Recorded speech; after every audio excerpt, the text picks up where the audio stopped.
అందరికీ నమస్కారం. ఎలా ఉన్నారు? సియాటిల్‌లో నవరాత్రి టైంలో నన్ను చాలామంది బొమ్మల కొలువుకి పిలిచారు. నేను ఫస్ట్ షాక్ అయ్యాను. నవరాత్రి టైంలో బొమ్మల కొలువేంటి అని.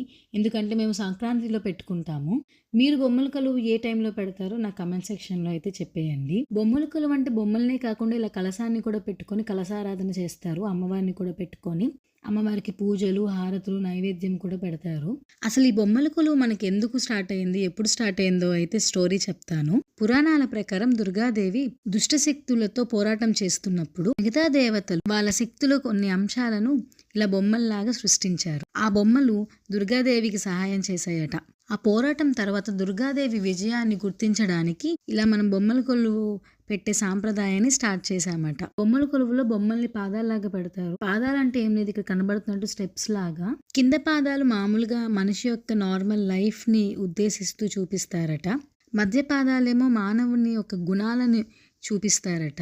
ఇంకా ఫస్ట్ స్టాప్‌లో ఉండే పాదాలను మాత్రం దేవత లోకంలాగా మరియు మోక్షంలాగా భావిస్తారట. ఈ బొమ్మల కొలువు ఇలా పెట్టాలి, అలా పెట్టాలని రూల్స్ ఏమీ లేవు.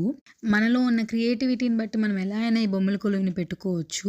నార్మల్‌గా బొమ్మల కొలువులో ఒక స్టోరీని చెప్తున్నట్టు పెడతారు. కొంతమంది అగ్రికల్చర్ లాగా పెడతారు. మెంతులు వేసి వాటిని పండించటము. కొంతమంది ఏమో ప్లే ఏరియా, స్కూల్ జోన్ అట్లా పెడుతూ ఉంటారు. కొంతమంది మన పురాణ కథలను ఉద్దేశిస్తూ పెడతారనమాట. మన పిల్లల్ని మనం ఈ బొమ్మల కొలువుల్లో ఇన్వాల్వ్ చేస్తే చాలా బాగుంటుంది. వాళ్ళలో ఉన్న క్రియేటివిటీ, వాళ్ళ ఐడియాస్ కూడా తెలుస్తాయి. అలానే వాళ్ళకి కూడా ఈ కథలు, ఈ స్టోరీస్ తెలుస్తాయి అన్నమాట. ఇలా బొమ్మల కొలువు అయితే పెట్టుకున్న వాళ్ళు వాళ్ళ బంధువుల్ని పిలుచుకొని లేదా చుట్టుపక్కల వాళ్ళని పిలుచుకొని పూజ చేసుకొని హారతిచ్చుకొని పాటలు పాడుతూ ఉంటారు.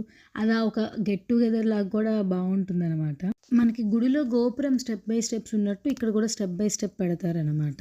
మీరు ఇక్కడ చూస్తే కన్నప్ప స్టోరీ కూడా మనం ఎక్స్ప్లెయిన్ చేయొచ్చు పిల్లలకి దీన్ని చూపిస్తూ. నేను వెళ్ళిన అందరి బొమ్మల కొలువులు ఇక్కడ మీకు పెట్టాను. Please like, share and subscribe.